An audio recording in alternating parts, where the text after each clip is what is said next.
What's up, world? What's good, world? Everybody, what's good? Welcome back, ladies and gentlemen. Welcome back to the 224 podcast. 224 shit. You already know what the fuck it is. This is Jay. I'm Tyson. What's up with everybody? What's good with you, bro? Let's kick it off, man. Yeah, I know you was. I saw you at the gym this morning, man. I was in there, man. I was doing my, I'm doing my little thug. When you training somebody with a client or something? I was, man. I was with a client this morning, man. I was with a client. I operate my own personal fitness business, Retrofit 904 here in Jacksonville. Hey, oh shit! You know what? Nice shameless plug. Nice plug, though. If you're in the Jacksonville area and you need some physical training, you need a motherfucking motivational ass trainer. You might need to come see me. Lose some lbs. You might still be carrying around some of that 2020 weight. Well, yeah. You know what I mean? It's time to get quarantine lean. We gotta get better at life. And hit up Retrofit 904. Yeah, That's right. Hit me up, Retrofit 904. That's on Twitter, Instagram. I'm on Facebook as well. Just DM me. You can see some of my work on there, man. If you want me to get you right, just give me a call. Hit me up. I got you. All right, get right and get tight for 2021. I promise you. You're not going nowhere. All right, so listen, we're gonna have that summer bod in the house. In the house, summer body. I look good on this couch. You gonna watch the beach on TV. Six-pack look good on this couch. Yeah, all right. That's what's up. So let's just jump into the shit, man. You know, we ain't really ever touch on the podcast yet, and we should have talked about this shit a couple weeks ago. We talk about it all the time, but we don't really dive. We didn't really dive into it. We reference to it. All that we've made. I'm saying we've made reference to it, but we haven't really like expounded on it. Oh no, you know what I mean? Oh no, and that's this beef that Eminem and Snoop Dogg got. Yeah, in reference to M being top 10 all the time. Now, but being top 10 of all time, I said being top 10 all the time. Yeah. Being top all 10 the time. I'm top 10 all the time. He's top 10 all of the time. Always. He is top 10 always. No, top 10 all the time, of all time. Of all time. Of all time. Top 10 of all time. That's what Eminem think. But Snoop was like, nah. He differs. You not top 10 of all time. You ain't. And listen, not on Snoop's list. Right. Yeah, because Snoop's the one that said it. So it's like he's not all time on Snoop's list. Some people may have him all time. But some people may have him top 10. I've heard some lists saying he's top 5. And I'm here to tell you right now, I gotta side with Snoop on this one. No. I do not see a list with him in the top 10. To be honest with you, before we started recording this morning, we did our top 10 real quick, because we're gonna go in and go through our top 10 separately. Yeah. And I'm gonna keep it a fucking buck with you. Yeah, it's hard for me to put him in the top 20. I took a lot of good niggas off my top 10, and he wasn't nowhere. Listen, bro, I'm telling.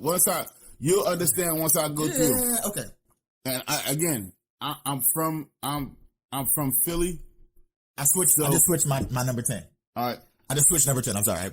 I'm from Philly. Yeah. You had your little change of heart for your number 10. Little bit for my change of heart for number 10. And I was, as I'm thinking about it, I was like, that's what's gonna get him in. But go ahead. But yeah, bro, I can't do it. Yeah. And again, I be a nigga from Philly, man. So a lot of my top 10 is niggas from that area of that region of the country. Yeah, you know what I mean? Absolutely. New York, absolutely. Philly, Jersey, because that's where the fuck I'm from. Absolutely. And so that does influence my musical who's choice in the top 10. Yeah. You know what I'm saying? But that doesn't mean that I don't know hip hop. You know what I mean? That don't mean I don't understand what the fuck hip hop is. Well, I do. And there's niggas from other regions in my top 10 who are master MCs who, and again, it's just a plethora of things that would make them hip hop. So let's go through a little bit of what you think, like, what's your criteria for what would make a candidate top 10? Top 10 for me? Okay. Yeah, for you. All right. So what would make my candidate top 10 for me in hip hop would be flat out, first thing is lyrics. Got Your bars have to speak to me. Too, yep. And music is very fluid, right? Everybody has a different taste in music, different likes in music and things like that. But that your lyrics have to speak to me. That's number one, right? Number two is not only are your lyrics speaking to me, I got to see you as a representation of me, right? So like, what I like to listen to, what I like to do. You may be a star or whatever, but I'm just saying, like, I got to feel like you're authentic. Right. The third thing is I got to feel like you do something for the culture, right? Whether it be advance the culture, whether it be nefariousness or notoriety, right. No matter which one it is, I want you to be in that area. You know what I'm saying? Where you're doing something for the community. And the final thing is your music just has to be good, right? I need to hear the beats. I need to hear the production. Who makes my top 10 list are mostly lyricists and mostly people who had an effect on my life. Like Jay said earlier, we're from the Northeast region. Most of my rappers on my list are from the Northeast region, or people who I heard coming up that was like, man, this it might be easier for niggas. The tri-state area. Basically. That's exactly what they call it. They call Philadelphia. They call Pennsylvania, New York, and New Jersey. Those three states they call it the tri-state area, and that's where we're from. Well, specifically the southeast region of Pennsylvania, all of New Jersey, and then the southeast and northeast region. Damn geography lesson going on over here. Jay go break it down for you. The entire east side of Pennsylvania, the entire eastern side of Pennsylvania, 30.6789. The southeast for the side of the state of New York, and the entire state of New Jersey. That specific region is called the tri-state area. Okay, so that is what influenced a lot of my music. Was that, right? Me being there. So my top 10, you have to have those things. You got to have lyrics. You got to do something for the community. I need to make sure that you're authentic. You need to be either noteworthy or nefarious, whatever one works for you, right? And it all speaks to me. And like I said, you got to make good music. It's got to be well produced. Your body of work, the albums that you produce, what I grew up listening to out of the tri-state area, or even here in the South, right? Because I got some people that are here that maybe, a blend. But that's what makes you top 10 on my list. All right. My criteria, again, first of all, bars. If you can't, bars. If you do not, bars. It's not just bars. Your bars are dope. People can't be writing your shit. Yeah. Now, it's one thing for you to be in the studio and you might be vibing and nigga be like, oh, that might go dope with that line. Okay, bet, let me put that in there. Yeah. There's nothing wrong with that. Yeah. You know what I'm saying? That's just creativity at that point. Somebody's helping you be creative. Somebody's helping and guiding your creativity. Yeah. I don't have an issue with that. It just can't be when a nigga say, here go 16 and tell you to rap that, that's no. Okay. Can't do that. Okay. So you can't, so it cannot be anything that you that a nigga just gave you. Okay.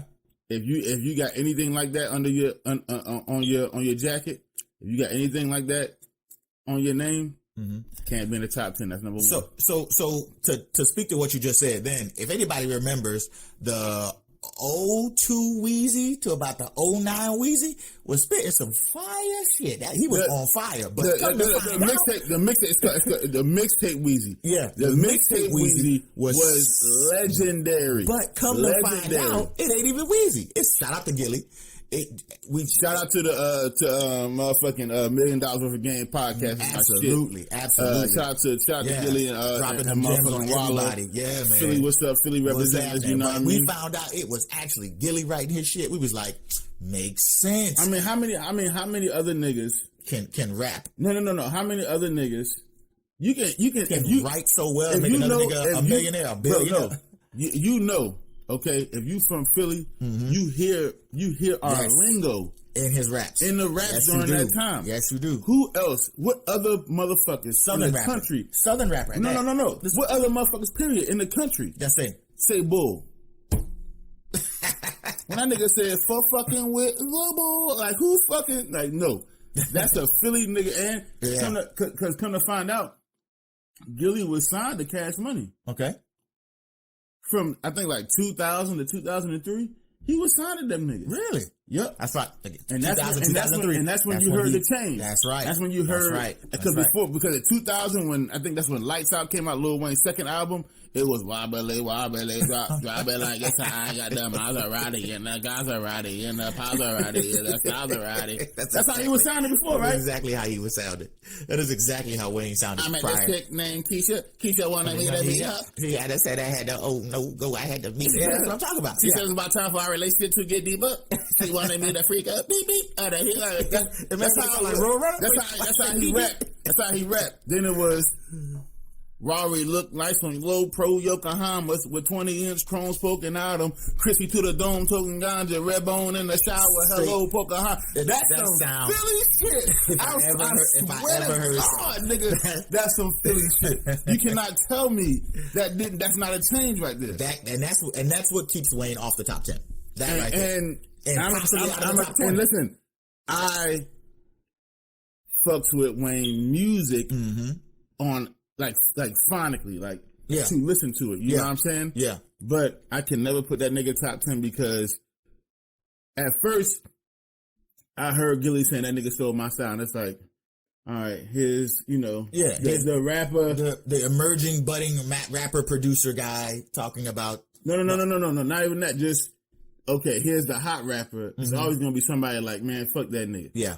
Then I actually started listening to, cause again, I was fucking with Gilly way before all of them, man. Shit, nigga, you from Philly, you already know what time it is. So I was like, well, hold on, wait a minute. I'm listening to the mixtapes and shit. Yeah. I'm listening to sound you know what I'm saying? quite familiar, don't Especially the mixtapes that really got me to start listening to that shit and start putting one and one together was the mixtapes with him and Jewel's Can't Feel My Face. Okay. That's when I was like, wait a minute. So I started listening to that shit, then I would listen to Gilly shit. Then I would listen to Wayne shit. Then I would listen to Gilly shit. And I'd be like, hey, one of these things are just like the other. And then I said, that shit kind of sound the same. Exactly the same. Then you listen to motherfucking The Block Is Hot, Lights Out. You listen to motherfucking Old Cash Money. Yeah. He was on when he did all the features on 400 Degrees. Yeah. The fucking Hot Boys albums, Guerrilla Warfare, and Get It How You Live. Yeah, And you're like, holy shit. Yeah, and you be like, man, that don't sound like the Wheezy that we knew at all. Not at all. It's a different motherfucking Wayne. And then you say, okay, well, why the fuck would he just single out Gilly and pick Gilly motherfucking style? Yeah. And then you find out Gilly was actually on Cash Money Records. And I was like, holy shit. That's right. They stole his identity. It's stolen identity. You want to know something else too? Yeah. Keep it a whole stack with you. How Lil Wayne looked during that time. Yeah. Dreads, all that shit like that. Yeah. Camouflage. Any motherfucker from Savannah know what the fuck I'm talking about. Camouflage was a rapper from Savannah, Georgia, who was tragically murdered in 2003. But he had a song. You know what? I never thought of it that way. On his third album, right? He had a song on his third album with Birdman. Called "Laying My Stunt Down." Yeah. And if anybody know, Savannah, Georgia was one of the first places where you can go down there, and this is like early 97, 98, 99. You know what I'm saying? This is early, way back in the day, 20-something odd years ago, where you could go there and it was just nothing but niggas and dreads and gold teeth. Yep. They were not doing that anywhere. With the 3 or 4X long teeth. Right. They were really not doing that shit anywhere else. Georgia, either Atlanta, like Savannah, those type of places, some places in Florida. This was really the birthplace of the golds and the dreadhead niggas. You know what I mean? Yeah, I would say Georgia and South Florida. And then he did that song. He was signed to Universal. You know what I'm saying? Cash Money's major deal was Universal. So it was a lot of, you know what I'm saying, a lot of interaction between the two. And then because Lil Wayne had braids back then. Yeah. He had the braids. He had the rat think braids. He had the braids. He had the Iversons. They were kind of the soldier rags on, you know what I'm saying, tied up and shit like that. Then Camouflage started, and all the dreadhead niggas started coming around him. And then when 500 Degrees come out, now that nigga got dreads. Now that nigga got long tees. Now, you know what I'm saying? So this I never thought of it that way, actually. Stole a nigga image, stole a nigga style, formed that shit together, mixtape Wheezy. That's all. I know we get on the tag. I know. You already knew we were going Voltron.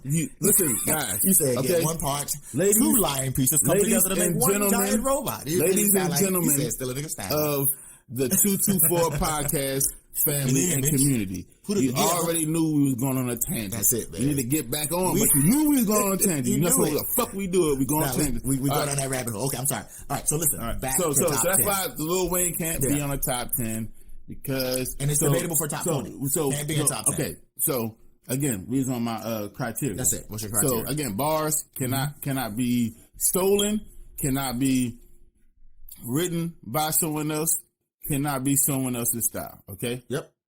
All right. So the next thing is your music, all right? Mm-hmm. And I put in, you know what I'm saying, how popping your music was. Okay. Number ones, sales. This is way less of a percentage of the criteria than the bars, obviously. Yeah. You know what I'm saying? Yeah. But it does matter, you know what I'm saying? Okay. If you never ever sold shit and nobody knows you, then that directly affects my third piece of criteria. Yeah. So you gotta factor in, you know what I'm saying, if you're making good music. You know what I'm saying? Because good music usually gets you the notoriety. Yeah. Right, usually means you get the notoriety. Notable or nefarious. The third thing, which means it's probably I should have put second, but that's the impact of your lyricism, your bars, your music. You know what I'm saying? Like, what impact do you have? This is outside of the financial impact and like, you know, how many record sales do you have? It's like, what actual impact do you have? If you hear a nigga, if one of your bars or some of your bars is like in the social lexicon right now, you know what I'm saying? Oh yeah, that means you've made an impact. Yeah. You know what I mean? Yeah, yeah.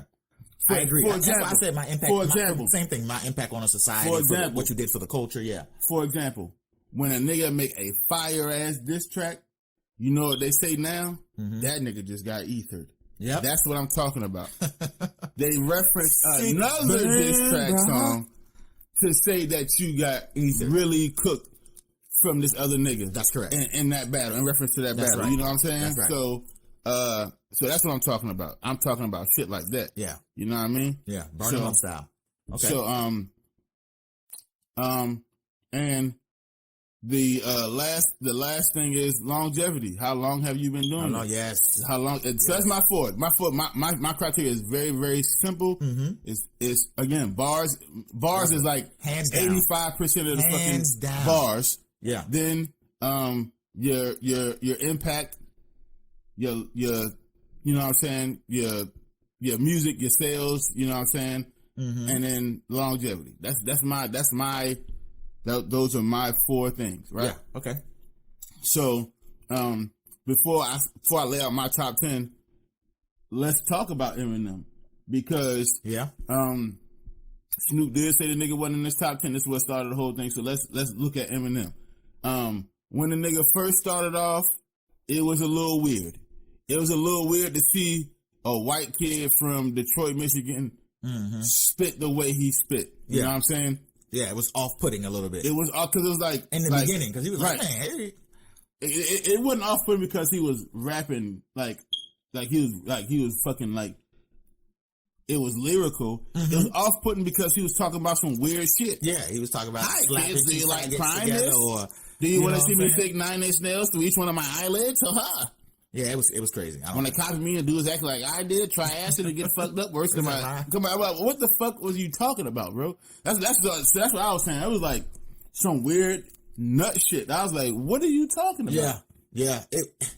Like, what the fuck are you saying? Even though it was weird, it was kind of intriguing too. That's why you wanted to listen to it. And you want to know? And you like, I want to hear what he's saying. You want to know why this shit was intriguing and interesting? Lay it on me. Because you were fucking 10. That's true. I was 13 at the time. Wait a minute. Just because I was 10. Okay, all right. Just because I was 10 doesn't mean I didn't understand music. Bro. Okay, you ready? When he started getting really popular around the Marshall Mathers LP. Oh, yeah, most definitely. The majority of his fans were teenage white kids with teen angst. That's true. Straight up and down, bro. I had a CD. I had 2 copies of the Marshall Mathers LP. Actually. Now I'm not saying I'm not saying. Well. Listen, I'm gonna keep it a buck with you. Yeah, I was a fan of the Marshall Mathers LP. Yeah. I could go through all those songs. Yeah. You know what I'm saying? Mm-hmm. I can go through all of those songs, but to be straight up and to be flat out with you, bro, that was not, it wasn't because I identified with him per se. Mm-hmm. You know what I'm saying? Because he wasn't talking about some shit from the hood. No. He was talking about some shit from the trailer park. Yeah. So I couldn't identify with that. Just, baby. But what I did identify with was because he was like, I don't know nothing about that. He was talking about like the depression of shit. Yeah, the pain, the angst of shit, the anger, everything that most teenagers go through in their own heads. Anyway, That's they true. might not be actually going through it, but they may be going. They may think they're going through it because being a teenager in this country is fucking difficult as fuck. I know. You know what I'm saying, on the emotional level. Jesus, and he tapped into that energy. You know what I mean? And got so the whole that, crowd of people rocking with him. Yeah, they felt so like him. They base aligned with him. It was everything. Right, Yeah. the base of his fans from 1999 to 2007 were teenagers. Straight up. Were fucking teenagers. But what happened was those teenagers grew up. That happens? Yes, that happened. They grew up. Those teenagers grew up. And then CD when buying adults, by the way. And then when like recovery started coming out, when it was like, this motherfucker started sounding like a chainsaw. When the nigga was like, I think the pain, and the pain.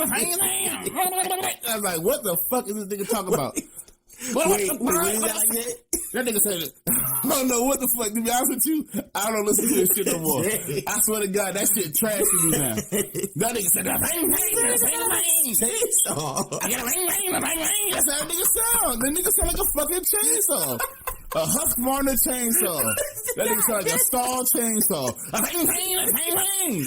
You can go get your Eminem at Home Depot. Buy one, get one half off. Ass sounding ass rapper. Nigga, your fucking flow sound crazy right now. Was funny. I was like, what the fuck is this? That's Eminem?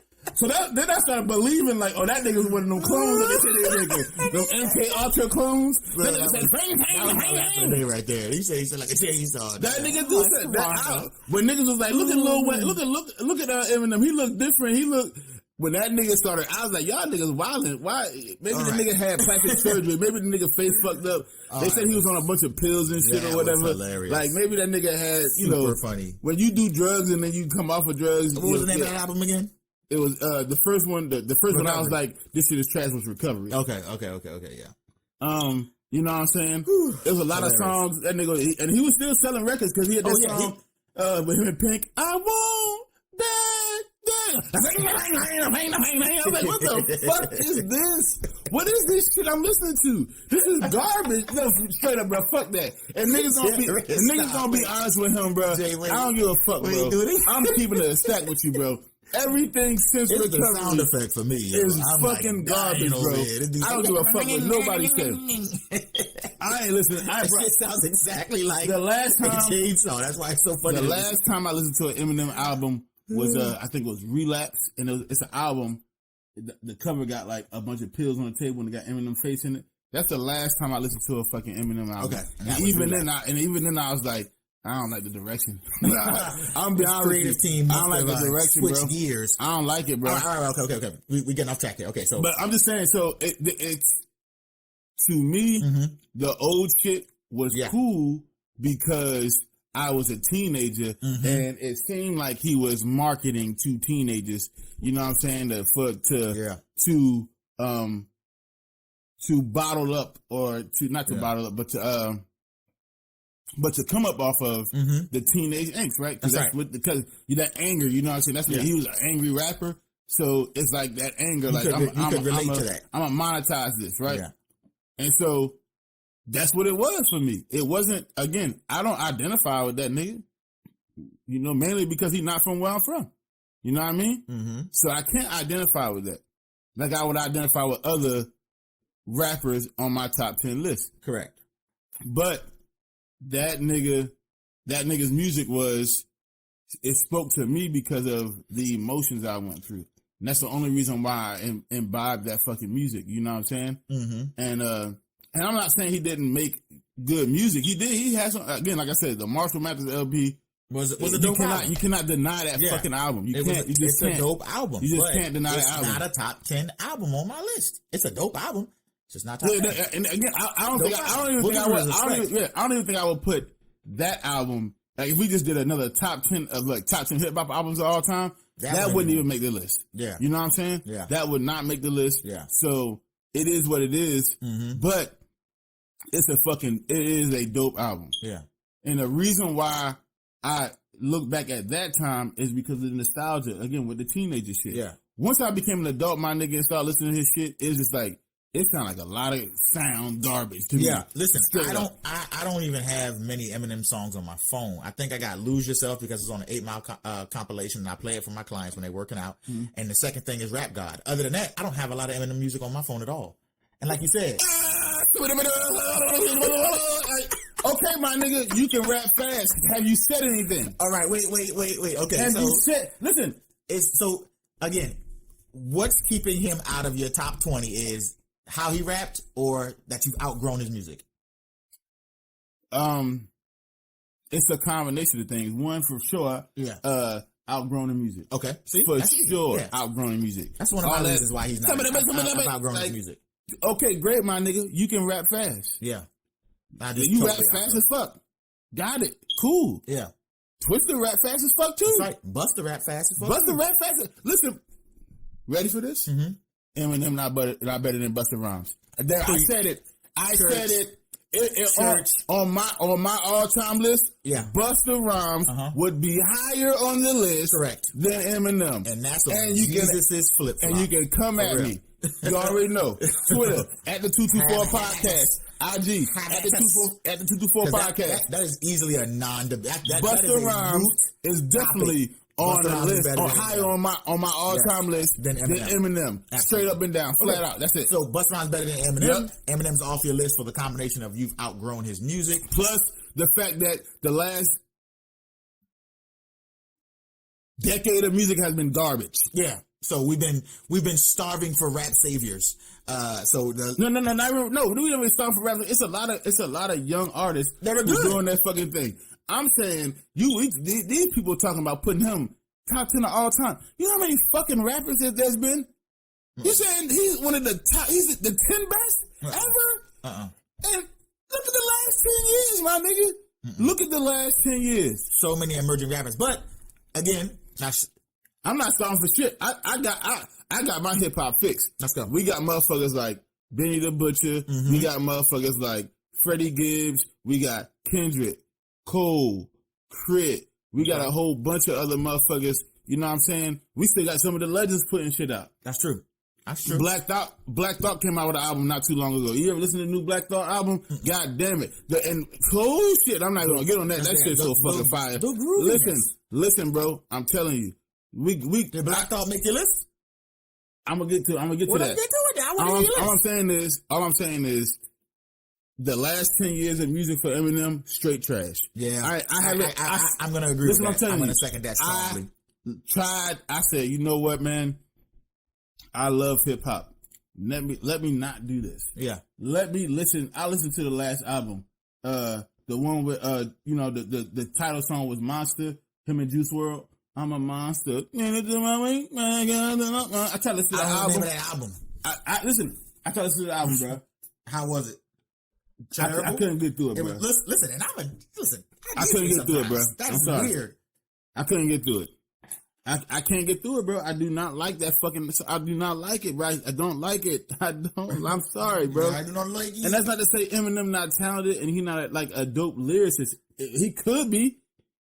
He could definitely be a dope lyricist, but it'd be like, what the fuck are you talking about right now, bro? Like, this album is garbage, bro. Yeah, it's called Music to Be Murdered Me By. Music to Be Murdered. It says Music to Be Murdered By. I'm sorry. Yeah, Music to Be Murdered By. I've never even heard that on the radio. Music to Be Murdered By. I couldn't even tell you that he had a new album called. They don't play his shit because listen, I'm gonna keep it a stack with you. Yeah. The radio's obviously, it's been like this for a long time. Yeah. The radio stations do play favorites when it comes to songs and shit. Yeah. Whatever's hot and popping, they gonna play it. And they gotta get listens. And they play because they need spins, because that's how they get money. Yeah. That's how everybody keeps a job. We understand that shit. It's not fair. You know what I'm saying? Because I haven't even heard a promo for that shit. There's better hip hop.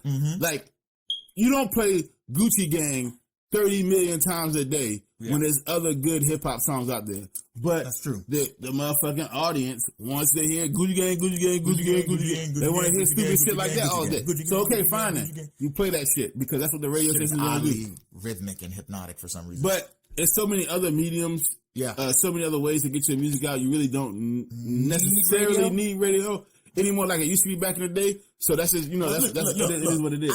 I haven't seen a YouTube commercial or YouTube ad at all or something like that. You know why? Because nobody be checking for that shit. Because the algorithm will put him up. That's true. If he was getting all those views. So we outgrown his music, and it seems that he's not as popular as he was before. And obviously, most of the legendary rappers aren't as popular now because the kids want to listen to a different type of music. They want to listen to Lil Uzi Vert. They want to listen to. I like Uzi. I got a couple. They want to listen to. You know what I'm saying? They want to listen to Ace Boogie with the Hoodie. They want to listen to other motherfuckers. You know what I mean? Songs from that young cat. They want to listen to Quando Rondo. They want to listen to King Von. They want to listen to Lil Durk. They want to listen to. You know what I mean? So it is what it is. I'm not upset with that. You know what I'm saying? Because listen, when we were coming up, did you want to listen to Curtis Blow? You know what I'm saying? These are the bread. Did you want to listen to motherfucking EPMD? Did you want to listen to? I listen to them now though, which is weird because I listen to them now that I'm older. I'm like, yeah, that's good music right there. Are we getting old? I'm like, but when you were young, Curtis Blow. See, you heard somebody put on "Don't Push Me" because I'm close to the. You were like, turn this shit off and put Biggie on. That's what the fuck you said. That's right. What the fuck is Tupac at? You say Tupac? I don't listen to this shit. You don't listen to this shit. Ghostface Killer, please. Killer. Now that's what that was, and that's what it was. So I understand. You know what I'm saying? That's what most of the old heads don't understand. It's like, bro, you wasn't trying to listen to motherfucking 85 LL Cool J. I put my heart on the wall.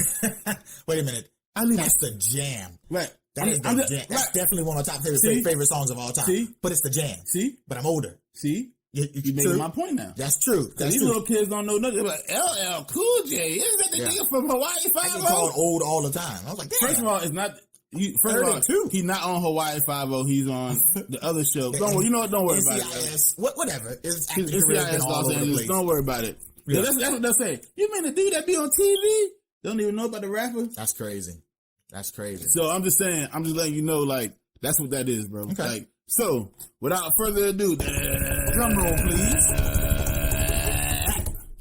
Top 10. This is, so, here we go, top 10. Snoop was right to say Eminem not top 10. I agree as well. Eminem did not make my top 10. Eminem got a little defensive about that, and that's fine. Right. Yeah, hey, Snoop not in my top 10, but Snoop saying he wasn't saying he was top 10 either. That is also true. You know what I'm saying? Snoop is not in my top 10 either. So you got that. You guys already know that. Snoop understands. You know what I'm saying? And I don't think Snoop would be in my top 20, but listen, you know, you ready for this? That's debatable. You ready for this? You ready for this? Yeah. It's a debate between those two. Who's better? How about that? Snoop can definitely say something to Eminem because I think, in my personal opinion, Snoop is legendary. Snoop is on the same level as an Eminem. Back in the you talking about lyrically, or you talking about like overall as lyrically an artist? Too. Overall, have you ever remembered? Did you even remember when Snoop first came on? When he first got on, Deep Cover soundtrack. Dr. Dre did this. Dr. Dre did the production on the Deep Cover soundtrack. It's a movie called Deep Cover. You know what I'm saying? Yeah. That motherfucker Snoop came on Creep with me as I walked through the hood. Maniac on the low, call him Snoop Eastwood. That nigga was a fucking monster back in the day, bro. Yeah. And again, he became like uber famous. And that line was cold as fuck though. If you listen, that line cold as fuck. And White America, Creep with me. White America like consumed Snoop. You know what I'm saying? And Snoop got he went to another level. Snoop was making. Snoop is that's a cold line. A pop culture icon, right? That's a cold line. Snoop is a pop culture icon. Nigga, the motherfucking 2 America's Most Wanted. Oh yeah. That nigga was spitting on that shit. What? That nigga Snoop was spitting on that shit. Party. Listen, that was amazing. So that was Snoop lyrical content back in the day. Yeah, young Snoop was a fucking monster back on a mic. Eat the track. You know what I'm saying? Flame. Yeah, a lot of shit people don't know because this was that time in Snoop where people wasn't really noticing his music because he was reinventing himself. He was resurrecting his career. Yeah, but No Limit Snoop was spitting too. Oh, absolutely. So, like I said, bro, I'm a motherfucking hip hop connoisseur. You know what I mean? Yes. I'm a hip hop connoisseur. Yes. So let's real quick. Let's start off, my nigga. Your top 10. Let me hit this is my top 10 right here. Okay, we're gonna start with number 1. And listen, like I said, bro, I'm from Philly. Run it down first, run it down first, and then we can explain. And this is what it is. Okay. First, number 1, all time. Number 1, all time. Notorious B.I.G. That's what it is. Sorry. Okay. Anybody don't like it? Fuck y'all. Okay. Number 2, Nas. Okay. Number 3, Jay-Z. Okay. Number 4, Rakim. Okay. Number 5, Ghostface. 6, Tupac. 7, Andre 3000. 8, Scarface. 9, Kendrick Lamar. 10, Black Thought. That's my top 10. If y'all don't like my top 10, y'all go eat a bag of dicks. That's my top 10. So you go ahead and say your top 10, and then we'll explain each top 10. Okay. So first of all, no. You say your top 10. What? I'm just saying. I was getting ready to say I like your list. Okay. Okay. There you go. Here's my top 10 all time. You ready? Number 1, Biggie. Yep. Come over. Right. Actually, no. This is not even in order. I just looked at my list. It's not even in order. But here we go. Biggie, overall number 1. So my top 10 includes Biggie, Tupac, Andre 3000, Jay-Z, Nas, Kendrick Lamar, Rakim. I actually put J. Cole in my top 10. Okay, all right. Right? Curveball for the ladies out there. Lil' Kim is in my top 10, and Jadakiss. Now, you know what? Let's explain because you got an interesting list. Yeah, my list is interesting, and I'm not mad at the people you put on your list. But you got an interesting list, so let's bet. Okay. So whose list do you want to discuss first, mine or yours? You know, I went first. Let's discuss mine. Okay, let's go. All right. So, and I said this on a podcast before in reference to hip hop. Yeah. Obviously I liked hip hop music because I grew up in the hood, and that was the main genre of music in the hood. But that just wasn't, you know what I'm saying? Yeah, hip hop was so much more. It's part of the culture. It's right. Your life. You know, I'm just saying. Yeah. I liked it when I was a little nigga. I was listening to like one of the very first songs I can remember like reciting word for word was Leaders of the New School. What's the scenario? Here we go, yo. Here we go, yo. So what's the scenario? That was one of the first songs I can remember like going word for word, like listening, hearing the song, and then like reciting in front of the TV screen. Little ass nigga with like crust from a peanut butter and jelly sandwich in my mouth and shit. Like he's a rapper, right? So I like hip hop. Okay, but I did not fall in love with hip hop until 1994 when I heard this gigantic, fat Jamaican American motherfucker from Brooklyn, Bed-Stuy to be exact, named the Notorious B.I.G. That is when I fell in love with motherfucking hip hop, because when Ready to Die came out, and my older brothers were listening to that album, nigga, it brought a fucking tear to my eye. You want to know why I brought a tear to my eye? Because everything that nigga was saying, I saw outside. Everything that nigga was saying, I was living in my house. Everything that nigga was saying, I fucking was living. And that was what really got me to fall in love with hip hop. It was like this nigga was speaking my life. This nigga was speaking the truth to me. Know too much. This nigga was speaking the truth to me. Yes. And the fact that he was super lyrical. Yeah, the fact that he was fast and still super swaggy. Man. Stupid swaggy. Man, you should be 400 pounds. And listen, but when he opened his mouth and he started rapping and you heard that deep tone and you heard him you heard how he put the words together, nigga, you completely forgot that Biggie Smalls was the size of a Honda. You feel me? Like he transformed. Like he was like, it felt like I could do anything. Yeah, if I just get on my fucking grind, nigga, I could do whatever, nigga. Look at this nigga, man. Yeah. The nigga even had in his lines, fat, black, and ugly as ever. However, I stay Coogee down to the socks. There you go. Rings and watch filled with rocks. Listen, when you hear shit like when you hit shit like that, it's like, bro, like, and it's Mitsubishi. so that shit touched me when that nigga died. That time, but when that nigga was murdered, not died, because we keep saying that when he died, like he died of congestive heart failure or some shit like that. Well, that was coming later, but that nigga got murdered. When he was murdered, I actually cried about that shit because it was like I lost a family member. You know what I mean? Like I lost somebody that meant something to me because that nigga did mean something to me. So Biggie will, and then come on, man, like he only put out 2 albums, but when he was alive, because he got obviously Born Again, all of this shit that came out. But it doesn't matter. 2 albums that he was alive, that he had like a physical hand with producing, with making and shit like that. Mad dope. Two instant classics. Both of them. Yeah, if we did both of them. Yeah. If we did instant classics, and we top 10, we can if literally we did top 10 of all time, like albums wise, both of them will be in there. Yeah, Ready to Die will probably be number 1. Maybe, it depends. It's a toss up between 3 albums. It's a toss up between 3 albums. Ready to Die. It's either Ready to Die, it's either Illmatic, or To Pimp a Butterfly. Those are my 3, like those are the ones that like fight with each other every day. Like which one is the greatest hip hop album of all time? And each one has its own claim to being the greatest hip hop album of all time. Yeah. You know what I'm saying? The Biggie's Ready to Die to me was the out of the 3 is the best produced one. Yeah. Did he do things? Illmatic. Bad Boy crushed that shit. Illmatic is the one with the best lyrics. I was gonna say that's the more lyrical one. To Pimp a Butterfly is the most creative one. I mean, To Pimp a Butterfly is so good. They got that shit in the fucking museum. That's a you know what I'm saying? Banging ass album. And that's so they all fight. So they all fight. Those 3 albums fight. So that's another list. Another tangent. All right. So Biggie. Obviously, Nas and Jay-Z pretty much on the same level. I just put Nas above Jay-Z a little bit because if you start going album for album, I think Jay-Z has the catalog. The catalog. No, well, not larger per se, because Nas is still coming out with albums and shit. It's just Jay-Z has the better overall catalog. Yeah.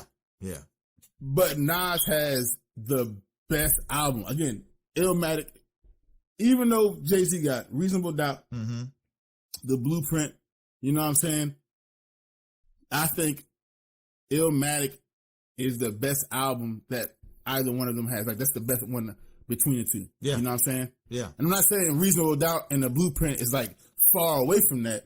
It's close, but I just think overall the better album is Illmatic. Yeah, it is. And Nas is just a smidge better lyrically, just a tiny bit better. It's very nuanced. It's a nose hair, but it's just a tad, just a little bit. Okay. But you're talking about 2 guys, like the top 5 for me, like top 10 period are God MCs. You know what I'm saying? But the top 3, Biggie, Nas, and Jay, this is like it's God times 2. You know what I'm saying? When it comes to lyrics. So just Nas is a smidge better. So that's why Nas and Jay-Z on it. Then you gotta factor in their battle together, all this shit that everything that comes with it. That's why they're in there. Okay. Rakim is the start of lyricism. So you cannot have you cannot have a fucking top 10 to roast list. Somebody lyrically right with such a sweet turn of phrase, and he was making niggas think of shit that he was like, he was making niggas think of shit that wasn't even his turn of phrase was so good. Right. I love. Okay, I'm sorry. I didn't mean to interrupt. No, you good, bro. You good because you just vibing right now. Yeah. So you cannot have a top 10 list without him in it. No.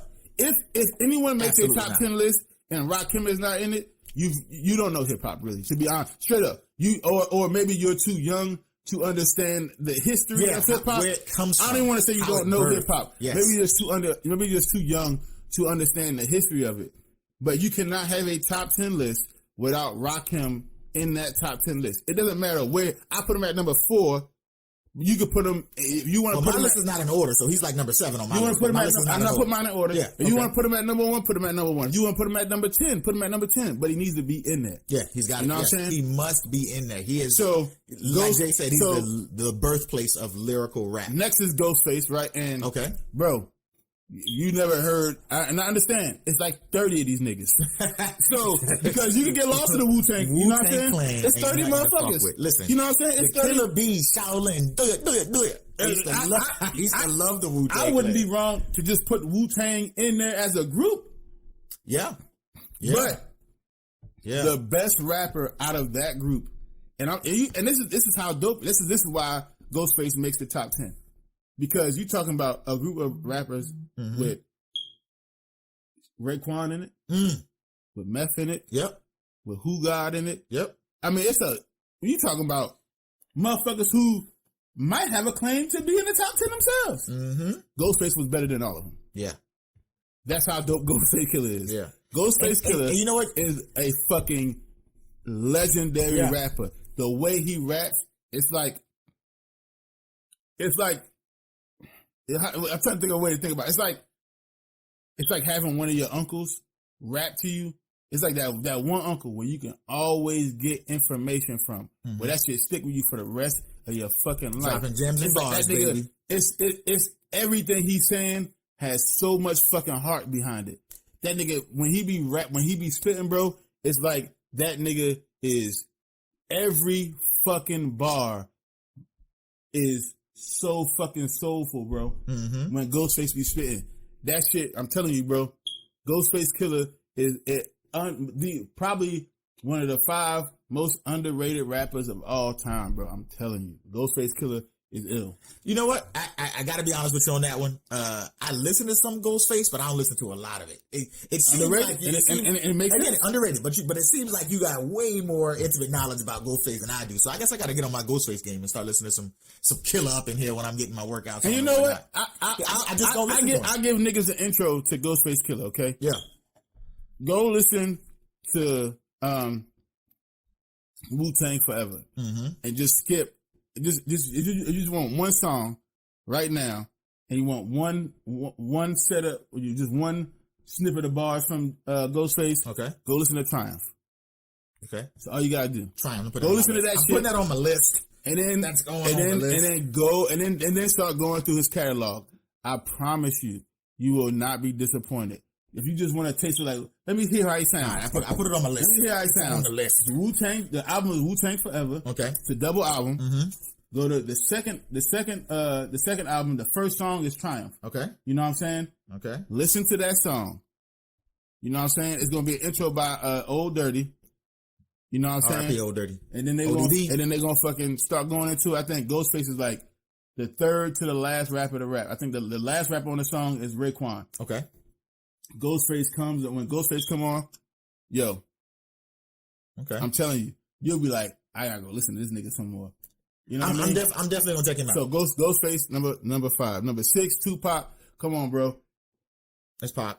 Listen, you can leave it at that. You can just say it's Pac. It's Pac. But since he died, you've had like 30 million Tupac clones. Yeah.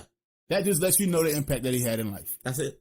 The impact that he had on hip hop. That's why he's on my list as well. Because everybody trying to be Tupac, but nobody can be Tupac. You know what I'm saying? You can't be the next Pac. You just gotta be yourself. There is no next Pac. He's not as one in a lifetime. He's not talent. as lyrical as Biggie. He wasn't as lyrical as Jay. He's not as lyrical. No. As Ghostface. Not as clever. But that nigga still a bar you the fuck. I don't give a fuck what nobody say. Yeah. Sometimes your bars don't have to be super intricate, like I get the physical, metaphysical, physical, physical.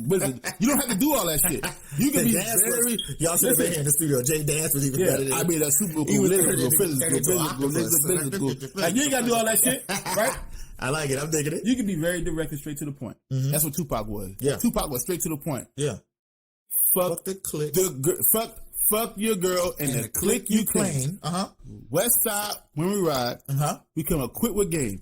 You claim to be a player, but I fucked your wife. Like, that's very direct words. You be like, oh, he's not playing with you. Yeah. He is very direct. See, some other motherfuckers might be like subliminal, like, your bitch was in my crib. I ain't gonna say what she did, but she took off the top and then she started giving me some lid. You see what I'm saying? Like, what is he trying to say when he says that? He's using metaphors. Tupac be like, she took off the top. You know what I'm saying? She took off the top and was giving me some lid. You get the metaphor, right? Yeah. Tupac be like, your wife was gargling on my nuts. I don't think it. Hey, I don't think that's one of his lyrics. Same I don't think that's thing. one of his lyrics, but it is what it is. Yeah, but yes, you're right. You're right. I bust a nut in your wife's right eye. Motherfucker burn, I hope you die. Like that's okay, you got it. Well, I know where I stand with I know where I stand now. exactly Tupac. So definitely Pac is on your list. Tupac right? said he skeeted on my wife's face and he wants me dead. Oh, that's okay, that's what that is. Okay. And he said it with again, another motherfucker like Ghostface. So much passion. Yeah, into his I was lyrics, ready to say that. So much passion. It was his impact, right? So his music transcended music itself. It became a cultural impact. Right. So that's why Tupac's on my list too. So, I definitely enjoy that. Pac was definitely that rapper. Number 8, Andre 3000. Listen, man. Totally underrated. Listen, man. Listen. No. How many times have we talked about this by now? He's getting less underrated now. As people are starting to actually understand. Is it because of the recent Young Thug thing, or is no? it It's not because of Young Thug. Don't give Young Thug too much credit. I'm not giving him too much credit. You know what I'm saying? Okay. It's because. But Andre had secluded himself for quite some time. Right, and that's the reason why. It's because we haven't had a lot of music from him in this past decade. Mm-hmm. He's popped up on things. He's popped up on like shit like Frank Ocean shit. Yeah. On Channel Orange. He's popped up on Future shit. Popped up from here and there in the last decade. Yeah. Excuse me. But he hasn't had his own shit. With that being said, there's no Atlanta rap without him. And to be clear, without Big Boy too, as a group. But when you got motherfuckers saying, I wish I was Andre 3000 lyrically, and these are the motherfuckers who are lyrical, that's when you know that this motherfucker, listen, bro. Who wished to be Andre 3000? Wayne, Crit, Kendrick, Cole, like everybody. You're right. I give you that. I just want to make sure that, telling the people out there. No, I get you. Listen, bro. Yeah, Andre 3000 is... Andre 3000. The next two people are basically neck and neck. Okay. You know what I'm saying? I just put Andre 3000 above the next person because of the music. You know what I'm saying? In reference to like the hits and all that shit like that or whatever, the mainstream notoriety. Yeah. And who is that? But Andre 3000, bro, is, to me, in my opinion, just as lyrical maybe as... I typed a text to a girl I used to see. It's just as lyrical as a Ghostface Killer. Straight up. Just as lyrical. Keep your heart. Keep your heart, 3 Stacks. Keep your heart. It's some shit. Yo, if you go back and listen to Kumanai and ATL, there's some shit that niggas say that niggas don't do now. Yeah. 25 years into the future, bro. That niggas don't understand like how to put bars together. Like they don't understand now. Andre 3000, bro, is again another motherfucker who's extremely underrated. Extremely underrated. But the next nigga, my number 8, is the most underrated nigga. Oh no, the second most underrated nigga. Because number 10 is the most underrated nigga of all time. But this is the second most underrated nigga of all time, and that's Scarface. Scarface. Without Scarface, bro, you wouldn't have any lyricists in the South. Okay. You talking about way back in the day with Ghetto Boys. Yeah. You would not have lyricists in the South if it was not for Scarface. Scarface is the beginning and the end of lyricism in the South. Scarface is the godfather of Southern hip-hop. You cannot tell the story of Southern hip-hop without starting with Scarface. He is the Muhammad, the Jesus Christ of Southern hip-hop, bro. That's how important this man is. And before he passes away, we need to give him his fucking roses now. While he is able to receive them. This is how important Scarface is to Southern rap. I'm telling you. Fuck the fact that he doesn't have the same amount of notoriety as an Andre 3000 or some of these other people on the list. Yeah. If you in hip hop, you know. I remember the first time seeing Scarface on TV. I was like, this Nigga look like a Have frog. you ever? With that gravelly voice though, it made you listen. Have you ever heard? It made you listen. Have you ever heard? I'm not gonna let you talk down about Scarface like that either. Hey, that nigga do look like a frog. Watch your tone, my nigga. His rap is amazing. Watch right? your tone, my nigga. It speaks to us. Listen, but that nigga do look like a giant frog. You've never heard any Southern rapper say anything negative about him.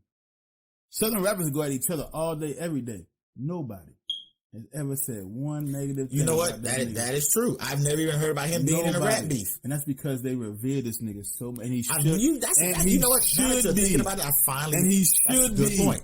He should be. Okay. When Jay Prince put together the Ghetto Boys, I don't even think Jay Prince understood fully what he and had Jay created. Prince is a fucking mastermind, bro. Jay Prince is a mastermind. What have you created? Jay Prince need his flowers before he get up out of here. But I don't think he understood fully what he had in Scarface. Scarface is, man, I can't even talk enough about Scarface, bro. Like he was one of the main reasons why I started involving myself more into Southern rap, because I was like, yo, I hear what he's saying now. And like he just like Biggie, except for he from Houston. And okay. So, at what age did you start gravitating more towards Scarface? Oh, the first time I heard Scarface, I heard Scarface before, but I didn't realize it was him. But the first time I actually noticed it was him and realized it was him was on Tupac shit. Smile for me. Oh yeah. So once I heard that, I went back, listened to the back catalog. And then I was like, "Oh shit, he was in the Ghetto Boys." I didn't know that dude was just the older version of the motherfucker from the Ghetto Boys. You know what I'm saying? So I just went back and was like, "Okay, bet that's who that is." Okay, you put two and two together. Yep. Okay. And from there, bro, once I started listening to the lyrics, it's all she wrote, bro. Okay. You ever heard the song "Fuck Faces"? Oh my god, bro! Like Scarface got so much shit. People really didn't start listening to him lyrically until My Block. My Block. You know what? But that was a good song. There's like fucking 7 albums before that. Okay. A Scarface that you really need to ingest, that you need to fucking imbibe before you get to that point. Okay. Because all the others, bro, come on, man. Scarface is, man. I ain't got to say shit else about Scarface. Number 9 is Kendrick. Okay. I had trepidation of putting one of these young niggas in here. Okay. But Kendrick is just so far beyond. And listen, I think the best 3 of this generation is Kendrick, Cole, and Crit. That's why I think the best 3 of that generation is. And I'm gonna be straight up with you. The distance between Cole and the other 2 isn't close. I mean, Kendrick and the other 2, it ain't close. Okay. I'm just being honest with you. It's not close. Okay. It's not. Kendrick Lamar and Cole is cold.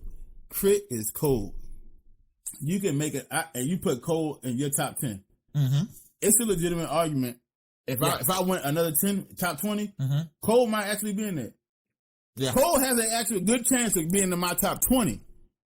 But Kendrick, bro, we talking about starting at Section 80. Yeah. You talking about fucking Good Kid, Mad City, which is just, the nigga had a run of albums, bro, which is just, it's just, hey, let me make a legendary album. All right, when we top that off, another legendary album. Yeah. When we top that off, another legendary. Like, if the next album is on the same level as Good Kid, Mad City, or To Pimp a Butterfly, or Damn. Yeah. You're gonna start saying top 3. You're gonna have to start saying. Good Kid, Mad City was constantly on repeat for me, bro. I had that. I bought this $20 Walmart MP3 player to plug up into my car, and that's exactly what was the first album. Every time it was that. Let me tell you a Good story. Kid, Mad City. I played that. I had that joint got so many spins with me. Let me tell you a story, bro. So if y'all don't know about us at the 224 podcast, we had a brother. His name was Gerard Anthony Adams. He died in 2013 of cancer. After he was his funeral was April 12th, 2013. Going back, cause I was living in Jacksonville at the time. Well, I'm still living in Jacksonville, but when he passed away, I was in Jacksonville, in Florida. So I drive up to Savannah, go to the funeral. On my way back to Jacksonville, I put a song on repeat. Okay. The song was off of Good Kid, Mad City, Dying of Thirst. Okay. And yeah. that song played the whole 2 hours back. If you don't know what that song is, if you don't know what the other song is, man, that song is just, that shit touched me, bro. Yeah. Think about my brother going back to the crib, and you talking about an album that was just a piece of art. You know what I'm saying? An amalgamation of lyrics, because it had everything. It had, yeah, it was, and that was the point of it. Mm-hmm. The point of the album of Good Kid, Mad City was it's this kid growing up in this city that is so diverse, so beautiful, crazy, yeah, fucked up, tragic, yeah, hopeful, yeah, full of love, full of despair, hate, yeah, full of despair. It's like, damn, this last track was about, it's like this last track was about you gangbanging. This next one is about you singing to the love of your life. And then the one after that was about your homie getting shot down. Right. I don't know how to feel. Because you go, I'm everywhere. And that was, and the whole I don't know album, how to feel, the but I love it. about the album was, that was just one day in his life. All of that shit happened in 24 hours. I don't know how to feel. Somebody tell me how to feel. And that's what can happen when you live in a place like that. Yeah. When you live in LA, when you live in Chicago, when you live in Philly, when you live in New York, when you live in Atlanta, when you live in Houston, when you live in Miami, he took you on a journey in that album. Right. Like I said, that shit was on repeat. I never figured that shit was on repeat. So Kendrick that was dope. So the last nigga on my top 10, the most underrated hip hop artist of all time, the most underrated lyricist of all time, is without a shadow of a fucking doubt, Black Thought. Yeah. So I had to put Black Thought in there. One, because he's from Philly. Mm-hmm. Okay? Mm-hmm. No, that's not number one. Number one is because he's a dope fucking lyricist. Two is because he's the most underrated lyricist of all time. It's either between him or Talib Kweli. Number three. Oh, yeah. Number three, he a nigga from Philly. Mm-hmm. And so I was like, listen, I felt proud putting him in there. Can't go wrong with the because it'd be corny of me. It'd be real corny of me to put him in there and he didn't deserve it. Mm-hmm. But Black Thought absolutely deserves to be in the top 10. And it made me proud because they say, listen, we have a nigga from Philly who you can put in the top 10 hip hop of all time. And like I said, and he's still putting out dope content. Mm-hmm. Listen to the new album, bro. Okay. All you gotta do is go to Spotify or whatever the fuck you get. You know what? Real spit. That's my morning listen. That's my morning listen. I'm telling you, bro. That nigga still at it, bro. He's still That's active. My morning listen. Black Thought is a fucking true lyricist, bro. If you don't know, now you know. Listen, I know I used a Biggie line that I will get ready to say. Look how influential Biggie was. If you don't know, now you know, nigga. That's my top 10. That's my top. That's the explanation of my top 10. So, in the interest of time, we're gonna do this. We're gonna do 2 parts of this episode, okay? Yeah, because I need my explanations. Yeah, because we're gonna get into that. I have to run this down, and then we're gonna jump back on. The Snoop Dogg and Eminem situation because now it's a beef now. Yeah. So now we got to talk about. So we're gonna get into the. So we're gonna get the Tyson top 10. Then we're gonna speak on the little tension between Snoop Dogg and Eminem and wrap up this whole why Eminem isn't top 10, or why you think he should be top 10, why you think he shouldn't be top 10. Yeah. And we're gonna go. In fact, I'm gonna put up a motherfucking actually you can do a survey on Twitter. In fact, look out for that survey out there. We're going to create that survey for you. And we want to see who is your top 10, right? We're going to see who the top 10 is. Yeah, we'll put that on Twitter, Facebook. You guys ask the survey for us. We're going to put that in there. So, so we're going to break this episode down in 2 parts. You know what I mean? So it's a grand show. So this is the first time we broke an episode of it in 2 parts because we got so much to talk about. Grand show. Hip hop, we fucking live and breathe. That's right. Eat hip hop. So listen. Wait, before you do that, I want to run down my top 10 again. All right. So just again, keep in mind, refresh you. Tomorrow's episode will be my top 10, my explanation of who are my top 10 hip hop artists of all time. And once again, my list is Biggie, Tupac, Andre 3000, 3 Stacks, baby, Jay-Z, Nas, Kendrick Lamar, Rakim, J. Cole, Lil' Kim, and Jadakiss. That Lil' Kim thing is very, very interesting, bro. Yeah. And you know what?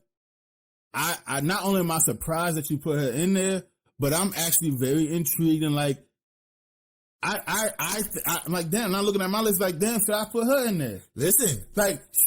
She really deserves, like, if you think about it, bro, it's like, look at all these rappers, like all these people, damn, she might actually deserve to be the top. That is why I chose her, bro. And maybe because groundbreaking. That's the misogyny in me still, that the little bit of misogyny in me still trying to take over. Yeah. And not put on, but Lil' Kim can't be denied. Absolutely deserves it. But we're going to discuss that tomorrow. Yeah. Cannot be denied. Part 2. Listen, tune in, ladies and gentlemen. We give him talk a little bit about the females in hip hop. You know, we're going to do all of that shit. Listen, tomorrow. Tune in. I'm going to go over my top 10. We're going to see what it is. Part 2 of the 224 podcast on top 10 hip hop. Let's get it. Come on, ladies and gentlemen. So listen, y'all already know what the fuck the deal is. Hey, listen, we're going to put the survey up on Twitter. Go do the survey. Go to Facebook. Do the survey. Go to Instagram. Survey, you already know what our social media is. At the 224 podcast. At THE224 PODCAST. The same thing for the streaming platforms. You could go to Spotify, Apple Music, iHeartRadio, TuneIn, Google, Pandora, Podcast, Addict, Podbean, whatever the fuck you get your podcast from. Go to that shit. Download the episode. Motherfucking follow our shit. Yeah. Subscribe to our shit. Yeah. Stop playing with us. Please help to build the community. We can always have conversations like this. Y'all already know what the fuck it is. That's it's the 224 podcast. The 224 podcast. Again, keep thinking it's not illegal yet. We are children of hip hop. That's what the fuck we are. So we always gonna be. This is Jay. I'm Tyson. This is the 224 podcast. We out. Part 2 tomorrow. See y'all.